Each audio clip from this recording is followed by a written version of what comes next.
Hello friends, आज हम लोग इस वीडियो में क्लास 2 के हिंदी पाठ तेनाली राम की कथा को पढ़ेंगे।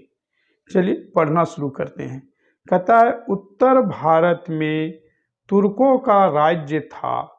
भारत के उत्तर में तुर्कों का राज्य था। दक्षिण में विजयनगर सर ऊंचा कर खड़ा था।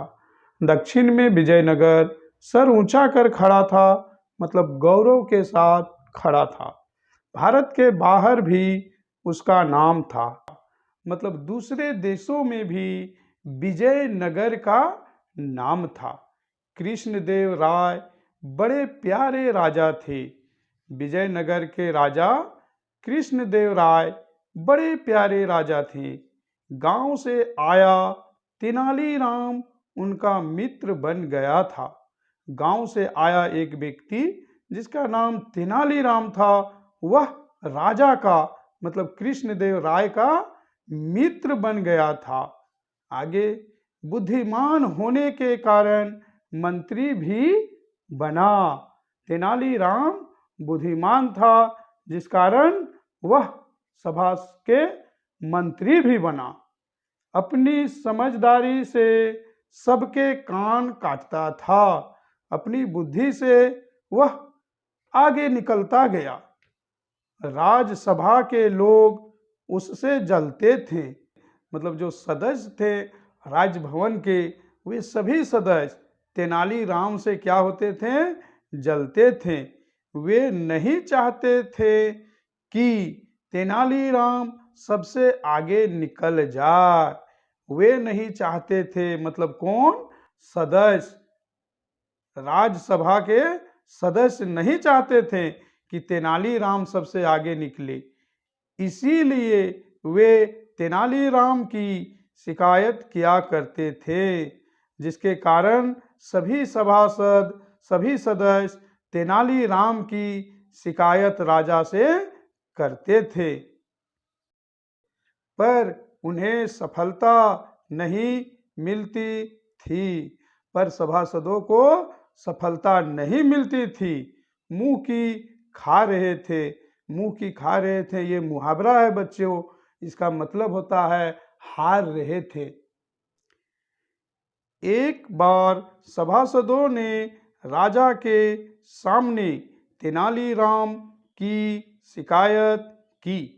एक बार सभी सभासदों ने राजा के सामने तेनालीराम की शिकायत की। कृष्णदेव राय ने चुपचाप सुन लिया। 2 क्षण के बाद वे बोले, हमारे राज्य में बहुत गर्मी पड़ती है, प्रजा परेशान रहती है। जो कोई इस भयानक गर्मी को कम करके प्रजा के कल्याण में सहयोग देगा, उसी को तेनालीराम का पद मिलेगा। एक बार सभी सभासदों ने राजा के सामने तेनालीराम की शिकायत की। राजा मतलब कृष्णदेव राय ने चुपचाप सुन लिया। 2 क्षण के बाद वे बोले, हमारे राज्य में बहुत गर्मी पड़ती है, प्रजा गर्मी से परेशान रहती है। जो कोई इस भयानक गर्मी को कम करके प्रजा के कल्याण में सहयोग देगा, उसी को तेनालीराम का पद मिलेगा। इसके लिए एक शर्त है, बिना राज्य की मदद के गर्मी को घटाना है। और राजा ने एक शर्त रखी कि गर्मी हटाने में राज्य की कोई मदद नहीं लेनी चाहिए। राज्य से किसी प्रकार का कोई सहयोग नहीं मिलेगी। आप लोग उपाय सोचें, अपनी राय दें, और आप लोग सभी आज से सोचना शुरू करें और अपनी अपनी राय हमें दें।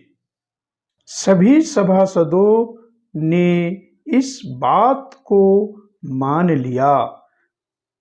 उन्होंने विचार करने तथा सुझाव देने के लिए समय मांगा। सभी सभासदों ने बात को मतलब राजा के शर्त को मान लिया और विचार और सुझाव देने के लिए समय मांगा। उन्हें समय मिल गया, सभी सभासदों को समय मिल गया। राजा ने पूरे राज्य में गर्मी कम करने के लिए सुझाव देने की घोषणा करा दी। फिर राजा ने पूरे राज्य में यह घोषणा करा दी कि हर व्यक्ति सुझाव दे सकते हैं, कोई भी ग्रामीण भी सुझाव दे सकते हैं, सभासद भी सुझाव दे सकते हैं। सभी अपना माथा लगाने लगे। सभा सदस्य के साथ साथ गांव वाले भी अपना अपना माथा लगाने लगे। माथा लगाने लगे मतलब दिमाग लगाने लगे।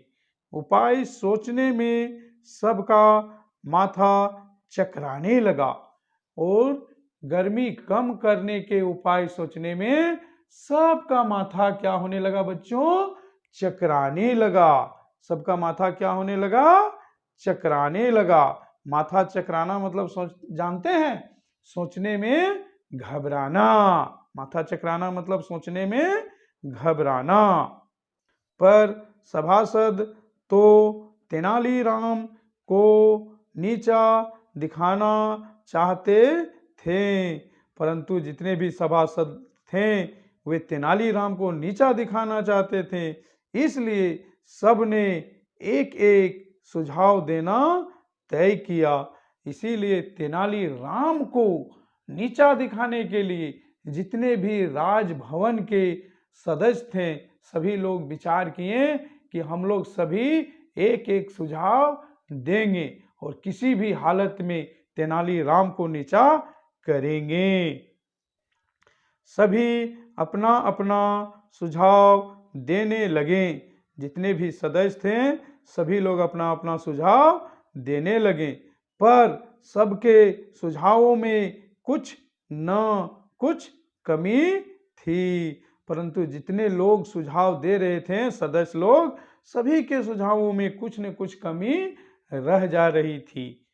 उनके सुझावों में राज्य की मदद की जरूरत पड़ जाती थी। सभासदों के सुझावों में राज्य की मदद की जरूरत पड़ जाती थी और शर्त में था कि बिना राज्य के मदद का सुझाव होना चाहिए। इसलिए राजा कृष्णदेव राय ने बारी बारी से सबके सुझाव ठुकरा दिए। इसलिए कृष्णदेव राय जो विजयनगर के राजा थे वे सभी का सुझाव बारी बारी से सुने और सबके सुझाव ठुकरा दिए। क्यों ठुकरा दिए?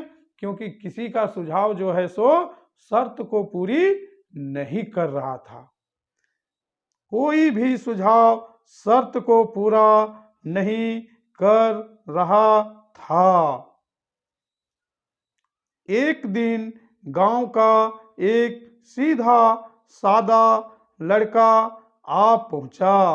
एक दिन गांव का एक सीधा सादा लड़का आ पहुंचा। उसने राजा के सामने सुझाव देने की अनुमति मांगी। उसने मतलब लड़के ने राजा के सामने सुझाव देने की अनुमति मतलब आज्ञा मांगी कि महाराज मैं सुझाव देना चाहता हूं, यदि आपकी आज्ञा हो तो मैं सुझाव दूं। उसने कहा यदि राज्य में पेड़ पौधों की हरियाली बढ़ा दी जाए तो गर्मी कम हो सकती है। उस लड़के ने कहा कि महाराज यदि राज्य में पेड़ पौधों की संख्या बढ़ा दी जाए, पेड़ पौधों की हरियाली बढ़ा दी जाए तो राज्य में गर्मी कम हो सकती है और इसके लिए राज्य के हर व्यक्ति को एक एक वृक्ष लगाने का आदेश दिया जाए और इसीलिए राज्य में जितने व्यक्ति हैं सभी व्यक्ति एक एक वृक्ष लगाएंगे, ऐसा आप आदेश दीजिए। इसमें राज्य का कोई खर्च नहीं होगा और इस कार्य में राज्य का कोई खर्च नहीं होगा। गांव के लड़के का सुझाव एकदम सही था। गांव के लड़के का जो सुझाव था वह बिल्कुल सही था। सबने पसंद किया। जितने भी दरबार में लोग थे सभी लोग उस लड़के का सुझाव को पसंद किया। कृष्णदेव राय ने मान लिया और वहाँ के राजा, विजयनगर के राजा कृष्णदेव राय ने भी इस सुझाव को मान लिया। सभासद समझ गए कि अब तेनाली राम को पद से हटना ही है और जितने भी सभासद थे, सभा के सदस्य थे, सभी लोग समझ गए और उन लोग समझ गए कि अब तेनाली राम को इस पद से हटना ही है। उन्होंने राजा से निवेदन किया। उन्होंने राजा से निवेदन किया मतलब कौन लोगों ने? सभासदों ने। जितने भी सभा के सदस्य थे वे सभी लोग राजा से निवेदन किया। क्या निवेदन किया? इसका सुझाव मान लिया गया है। घोषणा के अनुसार इसे तेनाली राम का पद मिलना चाहिए। राजा से निवेदन किया कि राजा साहब, इस लड़के का सुझाव जब मान लिया गया है तो घोषणा के अनुसार तेनाली राम का पद इस लड़के को मिलना चाहिए। आगे लड़के ने कहा, महाराज यह सुझाव मेरा नहीं है। लड़के ने कहा कि महाराज यह जो सुझाव हम प्रस्तुत किए हैं यह सुझाव मेरा नहीं है, यह मेरे गुरु का बताया हुआ है। यह सुझाव मेरे गुरु का बताया हुआ है, वे ही इस पद के अधिकारी हैं और इस पद के अधिकारी मैं नहीं, मेरे गुरुजी हैं। सभासदों ने कहा, तुम्हारे गुरु को ही पद मिलेगा। सभासदों ने तुरंत कहा कि आपके गुरु को ही पद मिलेगा। गुरु का नाम बताओ और अपना गुरु का नाम बताओ। लड़के ने उत्तर दिया, मेरे गुरु का नाम तेनाली राम है। लड़के ने तुरंत उत्तर दिया कि मेरे गुरु का नाम तेनाली राम है। क्या नाम है बच्चों? तेनाली राम। लड़के ने क्या उत्तर दिया? लड़के ने उत्तर दिया कि मेरे गुरु का नाम तेनाली राम है। यह सुनते ही सभासदों के सर झुक गए और जैसे ही यह जवाब सुने तुरंत सभासदों के सर झुक गए। कृष्णदेव राय मुस्कुराने लगे। तो बच्चों यह कहानी यहीं समाप्त होती है। आप लोग इस कहानी को बार बार आगे पीछे करके देखेंगे, सुनेंगे और अपनी किताब से भी पढ़ेंगे। अगले वीडियो में हम लोग इस पाठ के सभी प्रश्न अभ्यास को बनाने के लिए सीखेंगे। तब तक के लिए धन्यवाद।